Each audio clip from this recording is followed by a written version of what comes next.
Hello everyone, and welcome to the 2018 World Chess Championship match between Magnus Carlsen and Fabiano Caruana, as the 12 games of the classical time format have been drawn. Now we enter the rapid tiebreaks. We will be having 4 games of the rapid time format, that's 25 minutes per player plus 10 seconds increment, and if that also section of the match is drawn, then we enter the 10 games of Blitz, basically 5 mini matches, but we're gonna get into that if we see that. So this is game 1, Carlsen has the white pieces. Without further ado, let's check out how this game went, as I will be trying to show you the games as they are being played.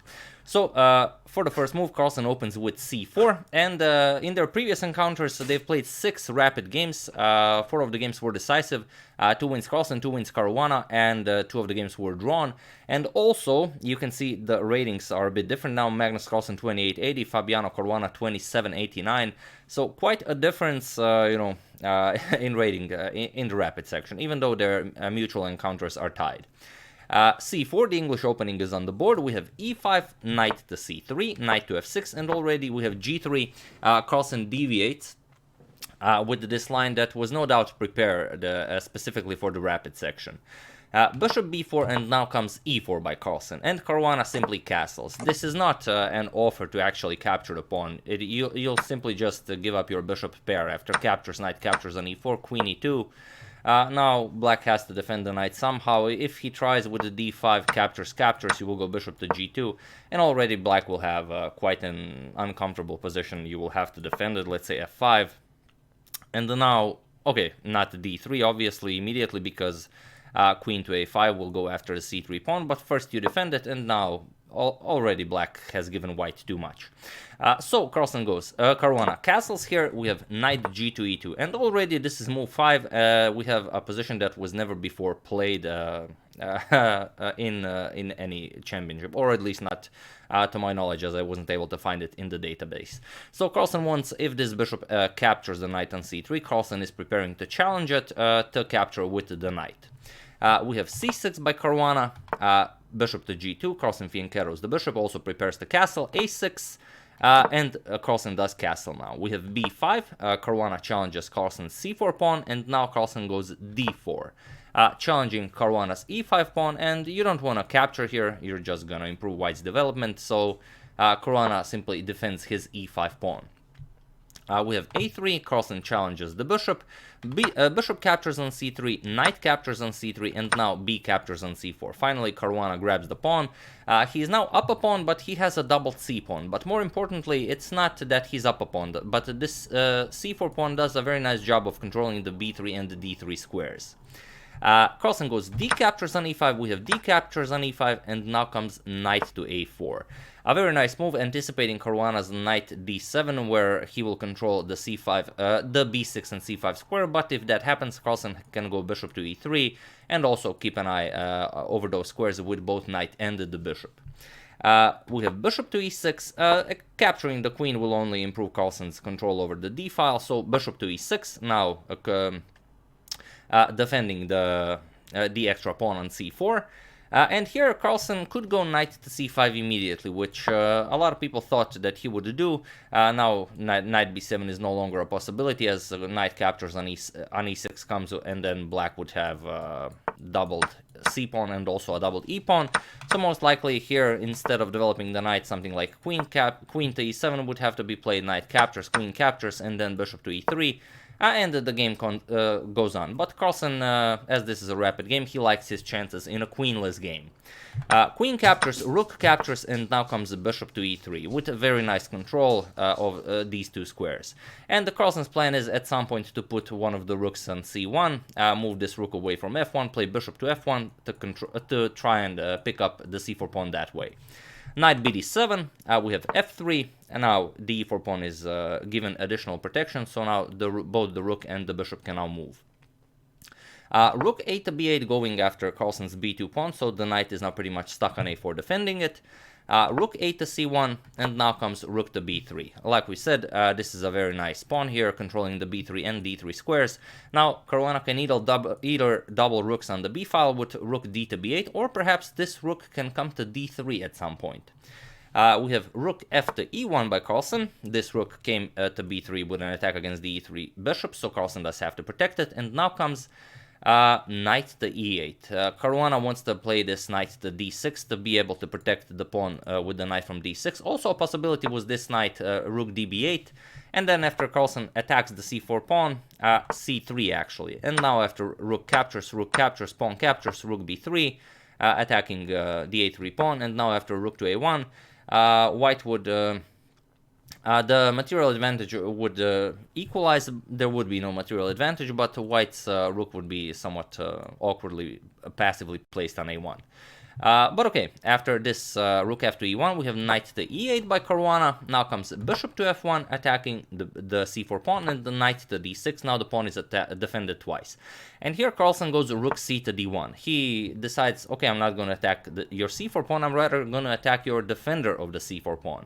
And here Caruana really started spending his time, and he decided to play knight to b5, which kind of loses material. Knight to b7 did make some more sense, as here he controls the c5 square twice. But he decided to go for a different line. He played knight to b5, and Carlsen simply went knight to c5. Now the rook on b3 is under attack, you can't really move it, you have to capture the knight. Or you can capture the pawn with the rook, which is what Caruana played. Rook captures on b2 was played, and here Carlsen was some 14 minutes and something on the clock, Caruana was some 10 minutes on the clock, and Carlsen decided to go for knight captures on e6, which is definitely the way to go. F captures on e6, and here it seems like white is immediately winning after bishop to g5, because you have to move the rook, and after you move the rook you lose the knight, but it's not really all that clear. Here after knight to d4, if you capture the rook, bishop captures on d8, you would get knight captures on f3 check, king moves, and the rook captures on h2 with checkmate.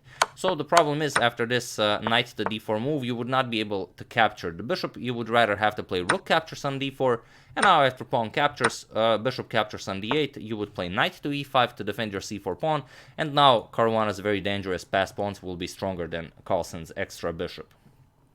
So Carlsen decides to go for bishop captures on c4, and here we have knight to d4 finally. This was an interesting decision, because if king to f7 is played, then okay, you are protecting the e6 pawn, but now there's a whole set of other problems. Now bishop captures on b5 eliminates that move knight to d4, and now after this bishop is recaptured, you will get bishop to g5, and now you will either move the rook really and face rook captures on d7, or you will defend it, and then you will simply be down the exchange and suffer until you lose the game. So after bishop captures on c4, knight to d4 was played, and now comes bishop captures on d4.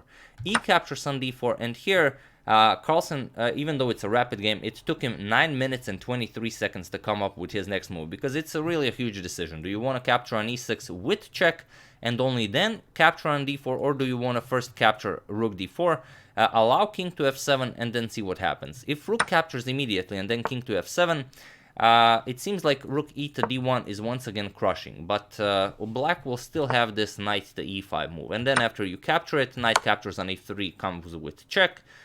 If king moves, rook captures on h2 will be checkmate, and if you go to f1, you will simply run into a perpetual check. King g1, knight f3, king f1, wherever you go. Either if you go king e1, again knight f3 check, king has to move, and here you will have a draw by perpetual. So Carlsen decides to go for a different line. Bishop captures on e6 immediately. We have king to f8, and now rook captures on d4. King to e7. Caruana decides to go for an endgame where he is down a rook, but it's not all that terrible. Rook captures, bishop captures, king captures, and now comes rook to d1 check. Here Carlsen had some 3 minutes on the clock, and Caruana had 8 minutes on the clock. We have king to e6 getting out of check, and now comes f4. Carlsen now is up a pawn. He has excellent control of the center, but one of the problems is that Caruana controls the second rank, and Carlsen can never get his king into the game. We have c5 here. Caruana starts pushing his own passed pawn, as you really have to be active. We have rook to d5, and here comes rook to c2. Probably a better idea for Caruana was c4, allowing Carlsen to put his rook behind the passed pawn, and only then after rook to c2, black would definitely want to attack this rook. After e5, white will not allow it, but still it will be very hard for Carlsen to improve because the rook will not allow the king anywhere. Caruana decided to go for a different line. He played immediately rook to c2 defending, not allowing this rook to come to c5 now. And now we have h4. If Carlsen starts with f5 immediately, then king to f6 will make it somewhat difficult to start pushing any of the pawns. So first, before playing f5 check, Carlsen wants to prepare it. So after rooks to c2, we have h4. And now comes c4. We have f5 with check, king to f6, and now comes rook to c5.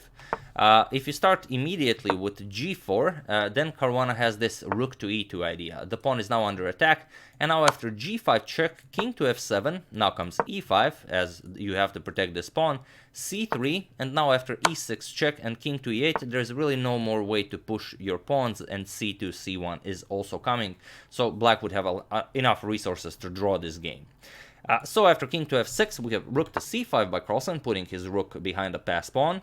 h5, Caruana prevents Carlsen from pushing g4, but now we have king to f1. Carlsen wants to attack Caruana's rook with his king.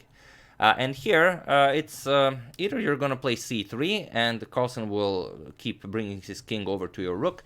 Caruana decides to go for a different plan, rook to c3. He attacks the g3 pawn and also the a3 pawn. Carlsen, of course, protects the g3 pawn, but now, with this move, Caruana allowed Carlsen to enter the second rank with his king. We have rook captures on a3, rook captures on c4, and now king to e5.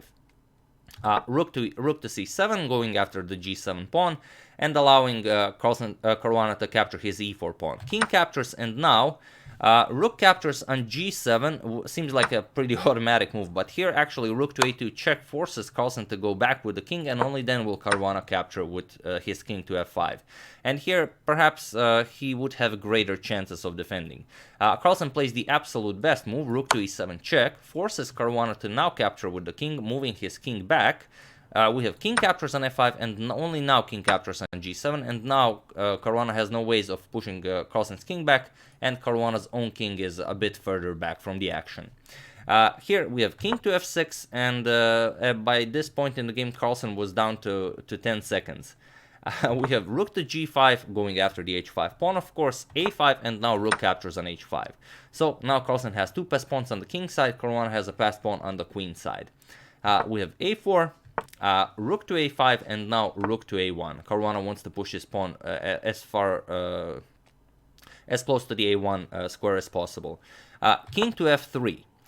We have a3, rook to a6 check, king g7, and now comes king to g2. Rook to a2 check, king now goes back to h3, rook to a1, and here Carlsen pushes h5. It's very interesting, but if he went king g4, this appears to be a draw, because now after a2, and you start pushing the pawn h5, king h7, h6, we have king to h8, now rook a7, preparing to push the pawn, king g8, whenever you try to bring your king closer, for example king g5, black will always have this rook to g1 move, where he will either threaten to capture this pawn or the queen. Now you will have to capture, and after this captures, this is now a drawn endgame. So Carlsen plays the correct idea, not king g4, but first h5, king to h7, we have g4 now, king to g7, and now king to h4. a2, we have king to g5, and now comes king to f7. We have h6, rook to b1, and now Carlsen can grab this pawn immediately, but he doesn't want to allow rook to c5, so first he pushes the black king further back. We have rook to a7 check, king g8, and only now rook captures on a2. Rook to b5 check, we have king to g6, rook to b6 check, king to h5, and now any further checks are pretty much pointless, as then g5 is coming, and with 2 pawns against 0 pawns, of course this is a clearly winning endgame for white. So here, for the first time in this World Chess Championship match, it's not in classical time format, but rather in the first game of the rapid time format, Fabiano Caruana resigned the game. So yeah, that's game 1. I do hope you enjoyed it. Let's see what happens in game 2, as I'm pretty much trying to, share these games with you as they are being played. I would like to thank Dame Pletvares, Joshua Wood, Zachary Heavens, Hoang Nguyen, and Salvatore Giambrone for a contribution to my channel. Thank you a lot. I really appreciate it. As usual, you can check 2 of my previous videos here. Thank you all for watching, and I will see you soon with game 2 of the Rapids. Caruana has the white pieces next. See you soon.